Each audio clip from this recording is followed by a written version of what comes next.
So class ninth आपकी exercise 26 जो है बेटा, जो मैंने कल आप लोगों को टॉपिक्स बताए थे कि मतलब कैसे हमको क्या पढ़ना, एक्सरसाइज 26 के क्वेश्चंस को सॉल्व करना होगा।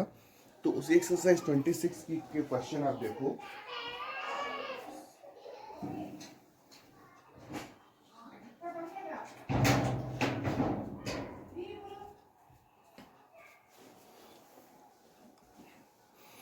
तो 26 के क्वेश्चन में आप देखो, तो पहला वाला क्वेश्चन जो है उसमें दिया है, in each of the following find the inclination of the line A B. तो बेटा लाइन ए बी जो दी हुई है पहले वाले डायग्राम में, हमको उसका इंक्लाइनेशन फाइंड करना है। तो मैंने आपको बताया था कि जो लाइन ड्रॉ की जाएगी ए बी, उससे जो इंक्लाइनेशन फाइंड किया जाता है वो हमेशा फाइंड किया जाता है एक्स एक्सिस की पॉजिटिव डायरेक्शन पे। तो एक्स एक्सिस की पॉजिटिव डायरेक्शन पर इंक्लाइनेशन फाइंड किया जाता है। तो जैसा कि बुक में क्वेश्चन दिया है, तो अगर आप देखो तो ये line A B x axis की पॉजिटिव डायरेक्शन पर कहाँ पर कट कर रही है, यहाँ पर। तो एंटी क्लॉकवाइज एंगल कौन सा होगा, ये वाला।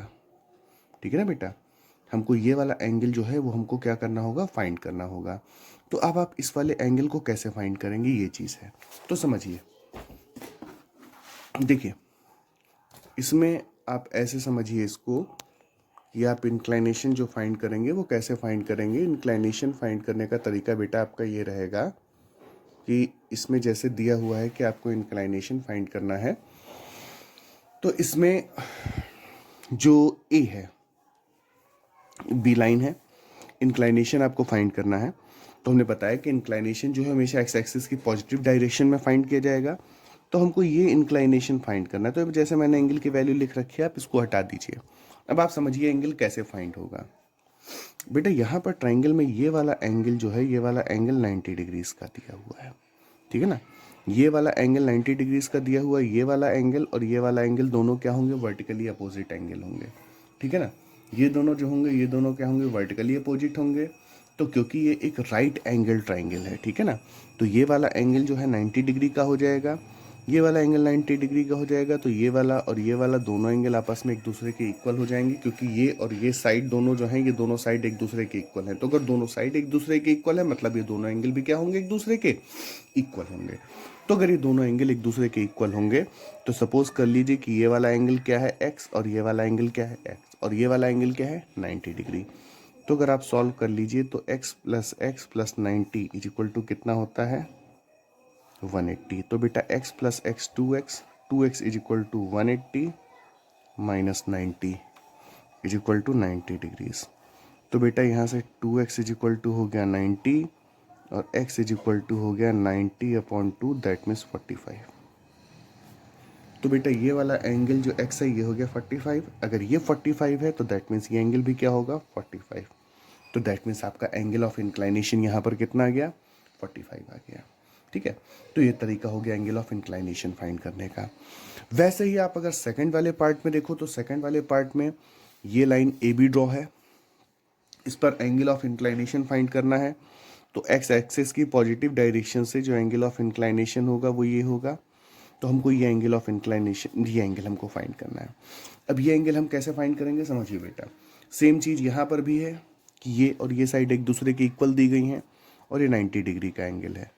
ठीक है ना, तो सिंपल सी बात है कि ये 90 डिग्री का एंगल दिया हुआ है, मतलब ये और ये एंगल दोनों क्या होंगे, एक दूसरे के इक्वल होंगे। तो बिल्कुल ऊपर वाली प्रॉपर्टी आपसे आप सॉल्व कर लेंगे, तो इस और इस एंगल की वैल्यू भी कितनी आएगी, 45 आएगी। ठीक है बेटा, तो मतलब ये वाला भी 45 हो जाएगा और ये वाला भी 45 हो जाएगा।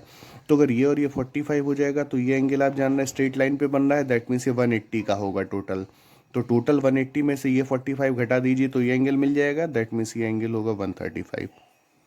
तो इसकी वैल्यू हो गई 135, ये एंगल जो है 135 होगा। अच्छा, उसके बाद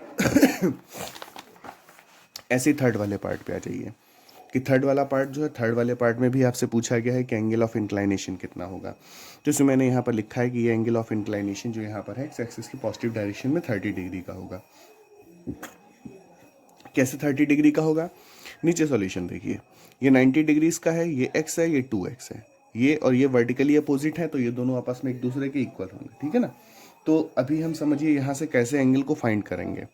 यहाँ से हम एंगल फाइंड करेंगे इस तरह से, सॉरी वर्टिकली अपोजिट नहीं, ये यहाँ से अगर आप समझिए ये 90 है, ये x है, 2x है, तो 90 और x और 2x को ऐड करेंगे तो कितना हो गया 3x इक्वल टू 180। x की वैल्यू कितनी आ गई 30 डिग्रीज आ गई, ठीक है ना। तो x की वैल्यू आ गई 30 डिग्रीज। तो उसके बाद अगर आप यहाँ से देखिए तो x की वैल्यू अगर आपको 30 डिग्रीज मिल गई है तो बेटा यहाँ पर ये जो एक्सटीरियर एंगल हमको ट्राइंगल का दिया हुआ है ये वाला भी 90 डिग्री, ये अगर 90 है तो दैट मीन्स क्या होगा, ये वाला भी क्या होगा 90 डिग्रीज का एंगल होगा, ठीक है ना। तो 90 डिग्रीज का एंगल ये हो गया, मतलब तो इस तरह से हमने निकाल लिया यहाँ पर। तो ये वाला एंगल कितना आ गया 30 डिग्री का आ गया। तो बेटा ये वाला एंगल और ये वाला एंगल ये दोनों जो होंगे ये दोनों 30-30 इक्वल होंगे, तो यहाँ से ये वाला एंगल 30 डिग्रीज का आ जाएगा, ठीक है। उसके बाद समझिए क्वेश्चन नंबर 2 का फर्स्ट वाला पार्ट। तो क्वेश्चन नंबर 2 का बेटा जो फर्स्ट वाला पार्ट दिया है उसमें समझिए क्या दिया है, right the inclination of a line which is parallel to x axis. तो बेटा अगर कोई भी ऐसी लाइन ड्रॉ की जाए जो एक्स एक्सिस के पैरेलल हो, तो समझिए ये हमने एक्स एक्सिस ड्रॉ कर ली, ये वाई एक्सिस ड्रॉ कर ली, ये एक्स एक्सिस है, ये वाई एक्सिस है। तो कह रहा है कि क्या करिए, किसी भी लाइन का इंक्लाइनेशन फाइंड कीजिए अगर वो एक्स एक्सिस के पैरेलल है। तो बेटा एक्स एक्सिस के पैरेलल अगर इस तरह से हम कोई भी लाइन ड्रॉ करेंगे तो उसका जो एंगल ऑफ इंक्लाइनेशन होगा अगर वो एक्स एक्सिस के पैरेलल ही है, तो क्योंकि हम किसी भी लाइन का इंक्लाइनेशन जो है वो एक्स एक्सिस की पॉजिटिव डायरेक्शन से फाइंड करते हैं, लेकिन अगर लाइन भी एक्स एक्सिस के पैरेलल है तो उस कंडीशन में ये लाइन एक्स एक्सिस के पैरेलल हो गई, दैट मीन्स दोनों के बीच का जो एंगल होगा वो क्या होगा 0 होगा। तो थीटा की वैल्यू क्या होगी 0 होगी। परपेंडिकुलर टू एक्स एक्सिस मतलब एक्स एक्सिस के परपेंडिकुलर, तो अगर कोई भी लाइन इस तरह से एक्स एक्सिस के परपेंडिकुलर है, तो अगर कोई भी लाइन इस तरह से एक्स एक्सिस के परपेंडिकुलर है तो उसका एक्स एक्सिस के साथ एंगल क्या होगा, ये होगा, दैट मीन्स कितना 90। तो थीटा की वैल्यू कितनी होगी 90। अगला पैरेलल टू वाई एक्सिस, तो अगर कोई भी लाइन वाई एक्सिस के पैरेलल है तो वो एक्स एक्सिस की पॉजिटिव डायरेक्शन से क्या एंगल बनाएगी 90 डिग्रीज ही होगा। परपेंडिकुलर टू वाई एक्सिस, अगर कोई भी लाइन जो है वो वाई एक्सिस के परपेंडिकुलर है, तो अगर वाई एक्सिस के परपेंडिकुलर है दैट मीन्स एक्स एक्सिस के पैरेलल होगी, तो अगर एक्स एक्सिस के पैरेलल होगी तो अगेन एंगल क्या होगा 0 डिग्रीज का होगा। उसके बाद बेटा अगला क्वेश्चन नंबर 3 कह रहा है right the slope of the line whose inclination is line which is नहीं sorry find the right the slope of the line whose inclination is 0 degree. तो पहले वाले में दिया है कि इंक्लाइनेशन कितना है 0 है, मतलब थीटा की वैल्यू कितनी है 0 है, और आपको फाइंड करना है स्लोप। तो मैंने स्लोप बताया था बेटा कि स्लोप फाइंड किया जाएगा m is equal to tan theta से, तो हमने लिख दिया so slope is equal to m tan theta. m is equal to tan theta, theta की वैल्यू कितनी है 0, तो टेन जीरो की वैल्यू होती 0, दैट मीन स्लोप क्या होगा लाइन का 0। ऐसे सेकंड पार्ट में थीटा की वैल्यू 30 दी है तो m is equal to tan theta means tan 30 root by 1/√3। अगले में 45 दिया है थीटा की वैल्यू, तो 45 दैट मीन्स 1045 1 होगा। अगले में 60 दी है तो means m is equal to 1060 होगा, तो √3 होगा। क्वेश्चन नंबर 4 का first part, find the inclination of the line who slope is 0। तो बेटा कह रहा है कि इंक्लाइनेशन फाइंड करना है और लाइन का स्लोप जो है वो 0 दे रखा है, तो स्लोप 0 गिवन है that means m is equal to 0 given है। तो फार्मूला होता है m is equal to tan theta, m की वैल्यू दी है 0 तो m के प्लेस पे हमने रख दिया 0, 0 is equal to tan theta, और टेन में 0 जो वैल्यू होती किसकी होती टेन 0 की होती, तो टेन से tan cancel, theta is equal to 0, पहला आंसर। उसके बाद अगला देखो थर्ड पार्ट समझो, थर्ड पार्ट में दिया हुआ है m की वैल्यू √3, आपको जो स्लोप दिया है वो √3 दिया है, तो m is equal to tan theta और m की वैल्यू है √3 that means tan theta is equal to √3 is equal to मतलब 1060, तो थीटा की वैल्यू 60 डिग्री सीधे सीधे हो गई। क्वेश्चन नंबर 5 का first part, if line is parallel to x axis then theta is equal to 0। ठीक, कि अगर लाइन एक्स एक्सिस के पैरेलल है, ठीक है ना। तो अब आप अगला समझिए, अच्छा ये क्वेश्चन नंबर है आपका 5, तो क्वेश्चन नंबर 5 का फर्स्ट पार्ट देखिए, right the slope of the line which is parallel to x axis. तो बेटा अभी पिछले वाले क्वेश्चन में हमने पढ़ा था कि कोई भी लाइन अगर एक्स एक्सिस के पैरेलल है तो वो एंगल जो बनाएगी वो क्या होगा 0 डिग्रीज का होगा, दैट मीन्स थीटा 0 होगा, थीटा 0 होगा तो उसका स्लोप भी क्या होगा 0 होगा। परपेंडिकुलर टू एक्स एक्सिस तो थीटा की वैल्यू क्या होगी 90, पिछले क्वेश्चन में बताया था, तो रख दीजिए 90। ठीक, और टेन थीटा 90 और 90 की वैल्यू बेटा क्या होती है, इनफाइनाइट होती है, दैट मीन्स अनडिफाइंड। तो वही कह रहा है mean slope is not defined, मतलब स्लोप डिफाइंड नहीं होगा। ओके, तो ये हो गया आपके 5 क्वेश्चन इस एक्सरसाइज के। 5 क्वेश्चंस करने के बाद उसके बाद आते हैं हम क्वेश्चन नंबर 6 पर इस एक्सरसाइज के। क्वेश्चन नंबर 6 का देखिए फर्स्ट पार्ट क्या दिया है, for each of the equations given below find the slope and y intercept. तो बेटा हमको क्या करना है, इक्वेशंस दी हैं उनका हमको स्लोप फाइंड करना है और उनका वाई इंटरसेप्ट फाइंड करना है। दो चीजें हमको फाइंड करनी है। तो इक्वेशन हमको दी है x plus 3y plus 5 is equal to 0। ये हमको इक्वेशन दी हुई है। अब इस इक्वेशन को हमको करना क्या है, स्लोप और वाई इंटरसेप्ट फाइंड करना है। तो इक्वेशन का स्लोप और वाई इंटरसेप्ट जो है वो कैसे फाइंड किया जाएगा, ये आप समझिए, ठीक है ना। अगर कोई भी इक्वेशन आपको इस फॉर्म में दी है A X plus B Y plus C की फॉर्म में, ठीक, ये जो इक्वेशन है, इस इक्वेशन का बेटा जो स्टैंडर्ड फॉर्म होता है, वो स्टैंडर्ड फॉर्म बेटा होता है A X plus B Y plus C is equal to 0। इस इक्वेशन का स्टैंडर्ड फॉर्म होता है। अब ये जो इक्वेशन आपकी है, इस स्टैंडर्ड फॉर्म से अगर आप ऊपर वाली इक्वेशन को कंपेयर करो तो बेटा देखो x की जगह पर क्या है, x, a की जगह पर क्या है, कुछ नहीं है, मतलब क्या हो सकता है, 1 हो सकता है कि नहीं हो सकता है, क्योंकि 1 इंटू एक्स एक्स ही तो होगा। तो a की वैल्यू आप क्या सपोज कर सकते हो कि a की वैल्यू क्या मिलेगी, 1। वैसे बेटा y के प्लेस पे क्या है, y, लेकिन b के प्लेस पर क्या है, 3, दैट मीन्स b की वैल्यू होगी 3। इसी तरह से c की वैल्यू बेटा क्या होगी, 5।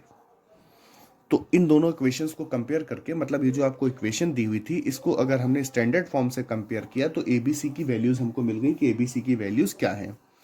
इस कंडीशन में जो स्लोप होता है, इस कंडीशन में बेटा जब स्टैंडर्ड इक्वेशन से कंपेयर करके निकालते हैं तब स्लोप फाइंड करने का फार्मूला होता है माइनस ए अपॉन बी। तो माइनस ए अपॉन बी, माइनस ए की वैल्यू 1 और बी की वैल्यू 3, तो -1/3 स्लोप आ जाएगा। उसके बाद कह रहा है अगला वाई इंटरसेप्ट। तो बेटा इस कंडीशन में जो y इंटरसेप्ट होता है, y इंटरसेप्ट का फार्मूला होता है माइनस का c अपॉन बी। तो माइनस का c upon b means minus का 5/3। तो ये आंसर आ गया आपके क्वेश्चन नंबर 6 का फर्स्ट पार्ट आपका कंप्लीट हो गया कि इसको हमको कैसे करना है। वैसे ही आप देखो क्वेश्चन नंबर 6 का second part, means question number 6 का पार्ट बी, सेकेंड पार्ट। तो क्वेश्चन नंबर 6 का, सॉरी बी नहीं सेकंड दिया है, तो सेकंड पार्ट आप समझिए। क्वेश्चन नंबर 6 का सेकंड पार्ट क्या दिया है, क्वेश्चन नंबर 6 से सेकंड पार्ट में दिया है 3x माइनस वाई माइनस 8।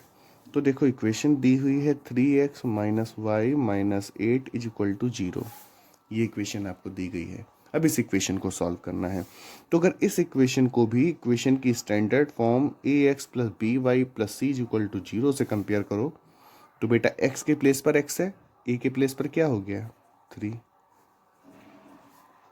वैसे ही b के प्लेस पर क्या आएगा, देखो y के प्लेस पर y है, लेकिन b के प्लेस पर क्या है, कुछ नहीं, मतलब क्या होगा 1 होगा। लेकिन स्टैंडर्ड इक्वेशन में 1 है और यहाँ पर माइनस है, मतलब इसका मतलब b की वैल्यू क्या होगी -1। और ऐसे ही c की वैल्यू क्या होगी बेटा -8। सारी वैल्यूज आ गई। फिर आपको स्लोप फाइंड करना है, तो slope is equal to formula लगा दीजिए, माइनस का a अपॉन बी। तो माइनस का a upon b that means minus का 3 अपॉन बी की वैल्यू -1 है, -1 रखेंगे तो माइनस माइनस प्लस हो जाएगा, दैट मीन्स स्लोप की वैल्यू आ जाएगी 3। उसके बाद y इंटरसेप्ट आपको फाइंड करना है, ये होगा -c अपॉन ए। भाई सभी के बेटे यार। इसके बाद इसका y इंटरसेप्ट का फार्मूला -c अपॉन बी। तो बेटा माइनस का c अपॉन बी, तो माइनस माइनस क्या हो जाएगा प्लस, मतलब प्लस का 8 अपॉन बी, बी की वैल्यू कितनी है अगेन -1, यानी कि ये हो जाएगा -8। तो इसकी वैल्यू आ गई -8। तो बाद देखिए इनके क्या आंसर्स आ रहे हैं। एक्सरसाइज 26C में आपका क्वेश्चन नंबर है 6 का सेकंड पार्ट। 26C में 6 का सेकंड पार्ट, ठीक है बेटा। तो 3 और -8 आंसर सारे आंसर शीट में भी आपकी, तो ये आंसर्स आपके मैच हो गए। तो बेटा इसी तरह से आप इसके बाकी पार्ट्स भी कर सकते हैं, ठीक है। ऐसे ही देखिए क्वेश्चन नंबर 7 को, कि हम क्वेश्चन नंबर 7 को कैसे करेंगे।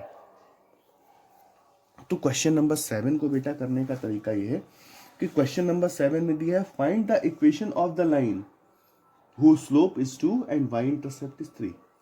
तो आपको इक्वेशन फाइंड करनी है। अभी आपको इक्वेशन दी थी और आपको स्लोप और वाई इंटरसेप्ट फाइंड करना था। अब उल्टा है, आपको स्लोप और वाई इंटरसेप्ट दिया है, आपको इक्वेशन फाइंड करनी है। तो बेटा स्लोप की वैल्यू दी हुई है 2 और वाई इंटरसेप्ट की वैल्यू जो दी हुई है, वाई इंटरसेप्ट की वैल्यू दी हुई है 3। और आपको फाइंड क्या करनी है, आपको फाइंड करनी है इक्वेशन, कि अब आप इक्वेशन फाइंड कीजिए। तो बेटा जब आपको दोनों इंटरसेप्ट्स की वैल्यू दी हुई है तो उस कंडीशन में आपको अगर फाइंड करना है तो उसको आप कैसे फाइंड करेंगे ये आप समझिए।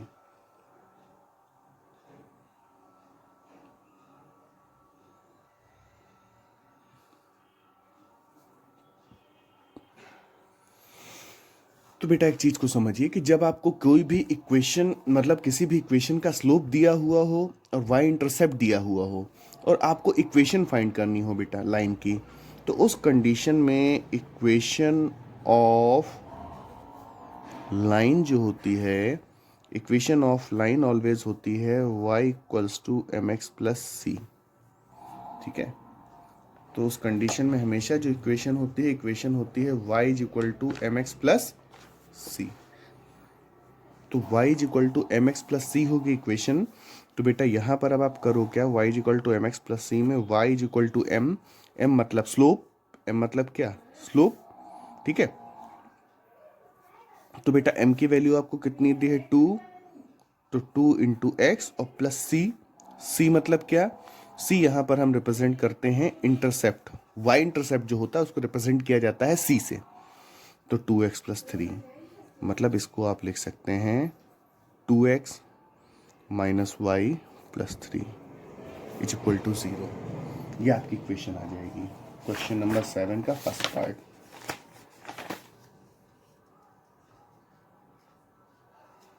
हाँ ठीक है ना, तो ये आपका फर्स्ट पार्ट का आंसर आ गया। ओके, ऐसे सेकंड पार्ट आप देखिए कि स्लोप मतलब m की वैल्यू आपको दी हुई है 5 और y इंटरसेप्ट मतलब c, c की वैल्यू दी हुई है -8। तो आपको इक्वेशन फाइंड करनी है,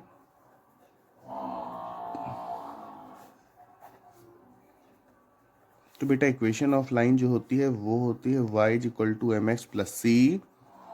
तो यहाँ से हो जाएगा y is equal to 5 into X plus C की वैल्यू बेटा कितनी है -8, तो ये हो जाएगा y is equal to 5x minus 8। ठीक है ना, ये आपकी बुक में इस तरह से ही आंसर दिया हुआ है, लेकिन हम उसको बिल्कुल सिंप्लीफाइड फॉर्म में लिखे देते हैं, सिंपल करके इस स्टैंडर्ड इक्वेशन के फॉर्म में। तो वो हो जाएगा 5x minus y minus 8 is equal to 0। ठीक, तो ये आपका फाइनल आंसर हो गया। तो इस तरह से आप इक्वेशंस को कर सकते हैं। उसके बाद बेटा अगला question, question number 8, draw the line 3x plus 4y is equal to 12 on a graph paper. From the graph paper read the y intercept of the line. कह रहा है कि ग्राफ पेपर पर ड्रॉ कीजिए और ग्राफ पेपर पर draw करके इसका y इंटरसेप्ट जो है इक्वेशन का वो आप फाइंड कीजिए। ठीक है, तो हमको इक्वेशन का क्या करना है, y इंटरसेप्ट जो है वो फाइंड करना है। समझिए अच्छा, तो मैं आपको बता दे रहा हूँ क्वेश्चन नंबर 8 कि आप कैसे करेंगे। ठीक है बेटा, तो देखो क्वेश्चन नंबर 8 में क्या दिया है। क्वेश्चन नंबर 8 में दिया है कि हमको इक्वेशन दी है 3x plus 4y is equal to 12। यह हम इसको लिख सकते हैं 4y is equal to 12 minus 3x, या इसको हम लिख सकते हैं y is equal to 12 minus 3x upon 4। Suppose कर लीजिए हमारा इक्वेशन 1 है। ओके, अब हम यहाँ से टेबल बनाते हैं जिसके अकॉर्डिंग हम पहले कुछ कोऑर्डिनेट्स बनाएंगे और कोऑर्डिनेट्स के अकॉर्डिंग अपना आगे का काम करेंगे। ठीक है, इसको सपोज कर लीजिए ये x है और इसको सपोज कर लीजिए y है। तो बेटा पहली वाली कंडीशन में अगर हम यहाँ पर x की जगह पर रख दें 4, तो 4 3 12, 12 माइनस 12 0, दैट मीन्स 0। तो x की वैल्यू हम कितनी रख रहे हैं 4। तो बेटा अगर x की वैल्यू होगी 4 तो y की वैल्यू हो जाएगी 0, ठीक है ना। ऐसे अगर हम x की वैल्यू रख दें -4 तो -4 और -3 कितना हो जाएगा, प्लस का 12, 12 और 12 24, 24 का 4 से डिवाइड कर दोगे कितना हो जाएगा 6। ओके, ऐसे ही आगे आप क्या करो, ऐसे ही आगे और इसको सॉल्व करने के लिए बेटा हम कर सकते हैं। देखें और कौन सी वैल्यू हम इसमें रख सकते हैं, तो वो हम आपको बताएं। एक ये हो गई, एक ये हो गई। अगला हम बेटा अगर यहाँ पर, लेकिन अगर हम x की वैल्यू 0 रख देंगे तो हमारा 4 से डिविजिबल नहीं होगा। अगर x की वैल्यू 4 से भी नहीं होगा, 6 रख देंगे तो भी नहीं होगा। अगर हम यहाँ पर x की वैल्यू रख दें 8, अगर हम यहाँ पर x की वैल्यू रख दें 8 तो 8 रख देंगे तो 8 3 जा 24, माइनस के 24 में से प्लस का 12 घट जाएगा, बचेगा माइनस का 12, और माइनस के 12 को आप 4 से डिवाइड करोगे तो बचेगा माइनस का 3। तो हमें 3 कोऑर्डिनेट्स मिल गए, 3 कम से कम ज़रूरी होते हैं लाइन ड्रॉ करने के लिए। 4,0 -4,6 और अगला हो गया 8,-3। तो हमने 3 पॉइंट्स ले लिए। अब इन 3 पॉइंट्स के अकॉर्डिंग हम बेटा क्या करेंगे, इसका ग्राफ बनाएंगे। तो ये हमने एक लाइन ड्रॉ कर दी, ठीक है ना। अब इस लाइन पे हम अपना ग्राफ बनाना शुरू करते हैं। ये ओरिजिन है तो 0 हो गया, इसके बाद सपोज कर लीजिए ये हो गया 2, ये हो गया 4, ये हो गया 6, ये हो गया 8। ओके, वैसे यहाँ पर ये -2, ये -4, ये -6, ये -8। आप सोचे होंगे कि अभी तक हम 1 2 3 4 करके लेते थे, हमने 2 4 6 8 क्यों ले लिया। तो बेटा इसलिए ले लिया क्योंकि यहाँ पर नंबर 8 तक है। मीन्स जब नंबर से ज़्यादा बड़े हो जाते हैं तो हम छोटी छोटी यूनिट्स ले लेते हैं, ठीक है ना, ताकि ग्राफ छोटा बने, वरना पूरे पेज में ग्राफ फैल जाएगा। इसको ऐसे ले लीजिए 2, इसके बाद ये ले लीजिए 4, ये लीजिए 6, ये ले लीजिए 8, इसको ले लीजिए -2, इसको ले लीजिए माइनस का 4, इसको ले लीजिए -6, इसको ले लीजिए -8। ये हो गया। अब इसको करने के बाद अब आगे का काम बेटा हमको शुरू करना है। तो आगे का काम हम यहाँ से इस तरह से शुरू करेंगे कि अब हमको अपना ग्राफ प्लॉट करना है। तो पॉइंट ए है हमारा 4,0, तो 4,0 मीन्स बेटा ये पॉइंट हमारा होगा यहाँ पर। अगला है -4,6, तो बेटा अगला पॉइंट जो है -4,6, तो -4 यहाँ पर हुआ और -4,6, 6 कहाँ पर हुआ बेटा, यहाँ पर हुआ। तो अगला पॉइंट हमारा ये आ गया -4,6। अगला कह रहा है 8,-3, तो बेटा 8, -3, तो बेटा -3 जो होगा -2 और -4 के बीच में आएगा। दैट मीन्स कहीं यहाँ पर 8,-3, ठीक है ना। तो इस तरह से आएगा। तो भी ये है क्या बेटा, हमने रफली डायग्राम थोड़ा सा ड्रॉ किया है, तो हमारे 2 पॉइंट्स तो लाइन में आ रहे हैं, लेकिन ये तीसरा वाला थोड़ा सा अलग हो रहा है। लेकिन अगर आप इसको ग्राफ पेपर पे ड्रॉ करेंगे तो ग्राफ पेपर जब आप ड्रॉ करेंगे तो तीनों पॉइंट्स जो हैं एक लाइन में आएंगे, ठीक है ना। जो तीनों पॉइंट्स होंगे वो एकदम जब ड्रॉ करेंगे आप तो तीनों पॉइंट्स एक स्ट्रेट लाइन में आ जाएंगे। तीनों ही पॉइंट्स एक स्ट्रेट लाइन में आएंगे। जब तीनों पॉइंट्स एक स्ट्रेट लाइन में आ जाएंगे तो उससे आपको पता चल जाएगा कि इनका y इंटरसेप्ट क्या होगा। y इंटरसेप्ट हमने आपको बताया था कि y इंटरसेप्ट जो होता है, y इंटरसेप्ट क्या होता है कि कोई भी लाइन जो निकलती है y एक्सिस को क्रॉस करते हुए, तो वो y एक्सिस को जब कट करती है तो वो y एक्सिस को जिस पॉइंट पर कट करते हुए जाती है, ठीक है ना, उस पॉइंट से ओरिजिन तक की जो डिस्टेंस होती है that is known as y intercept. तो देखिए एक सेकंड, तो बेटा अब हम क्या करें, अगर इन दोनों पॉइंट्स को, ये जो हमारे पॉइंट्स हैं, ये 2 पॉइंट्स जो हैं ये और ये, अगर इन दोनों को मिलाती हुई हम लाइन यहाँ से ड्रॉ करें तो आप देखोगे ये लाइन इन दोनों को मिलाती हुई जो यहाँ से हम ड्रॉ करेंगे वो कुछ इस तरह से होते हुए निकल जाएगी है। लगभग देखो सेम हमारी आ गई लाइन बिल्कुल सीध में, ठीक है ना। एक पॉइंट हमारा था 4,0, तो हमारा 4,0 जो था वो ये था। 8, -3 हमारा ये था, और उसके बाद हमारा अगला पॉइंट जो था -4,6, -4,6 हमारा ये था। तो बेटा देखो, अच्छा मैं सही बात, तीनों पॉइंट्स मेरे लाइन में आ तो गए, तीनों पॉइंट्स हमने ड्रॉ किया तो तीनों पॉइंट्स हमारे एक लाइन में आ गए। अब अगर आप इस लाइन को देखिए तो ये लाइन जो है ये यहां से होती हुई जा रही है। तो अब y इंटरसेप्ट की डेफिनेशन क्या थी? y इंटरसेप्ट की डेफिनेशन थी ये कि कोई भी लाइन y एक्सिस को जिस पॉइंट पर कट करती है उस पॉइंट से लेके और ओरिजिन तक की जो डिस्टेंस होती है that is known as y intercept. तो उसको हम लोग y इंटरसेप्ट कहते हैं। तो अब अगर आप यहां से देखो तो बेटा ये जो हमारी लाइन जा रही है ये कहां से जा रही है? ना ये 2 से जा रही है ना ये 4 से जा रही है, ये 2 और 4 के बीच से जा रही है। तो 2 और 4 के बीच से जा रही है, दैट मीन्स यहाँ पर क्या होगा? ये होगा 3। तो ओरिजिन से लेके यहाँ तक की डिस्टेंस, 0 से लेके यहाँ तक की डिस्टेंस कितनी होगी? 3 होगी कि नहीं होगी? क्योंकि 3 यूनिट चला, 2 और 4 के बीच में, दैट मीन्स 3 यूनिट चला।